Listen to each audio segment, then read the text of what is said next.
Hello everyone, আজকে একটা ছোট্ট রিমেডি শেয়ার করছি। রিমেডিসটা খুবই সিম্পল। বডির বাঁদিকে 848 848 এই নাম্বারটা ব্লু ইঙ্ক দিয়ে এভরিডে লিখুন। তাতে যদি অনেক কাজে বাধা পাচ্ছেন, হওয়া কাজ আটকে যাচ্ছে, কোনো সমস্যায় বারবার পড়তে হচ্ছে, আপনি ফিল করবেন যে সেই সমস্যাগুলো ধীরে ধীরে চলে যাচ্ছে। বডির বাঁদিক মানে সেটা হাতে হতে পারে, বডির বাঁদিকে হতে পারে, পায়ের দিকে হতে পারে, যে কোনো জায়গায় লিখতে পারেন।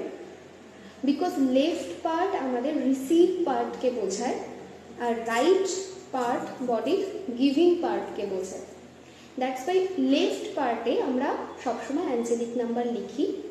এভরিডে লিখুন, সারা দিন লেখা থাক, স্নান করতে গেলে, কোনো কাজে মুছে গেলে আবার লিখুন, কোনো অসুবিধা নেই। দেখবেন ধীরে ধীরে যে বাধা বিপত্তি, যত ট্রাবল আপনাকে ফেস করতে হচ্ছে, হওয়া কাজে একটা কোথাও না কোথাও মনে হবে যে আটকে যাচ্ছে, সেই সমস্ত জিনিস থেকে অনেকটা বেরোতে পারবেন। ইভেন আপনি যদি কাউকে টাকা ধার দিয়েছেন, সেই টাকা রিটার্ন পাচ্ছেন না, সেক্ষেত্রেও দেখবেন অনেকটা ভালো রেজাল্ট আপনি পাচ্ছেন, টাকাটা অনেকটা চলে আসবে। এর সঙ্গে সঙ্গে পজিটিভ মাইন্ডসেট রাখতে হবে এবং পেশেন্স রাখতে হবে।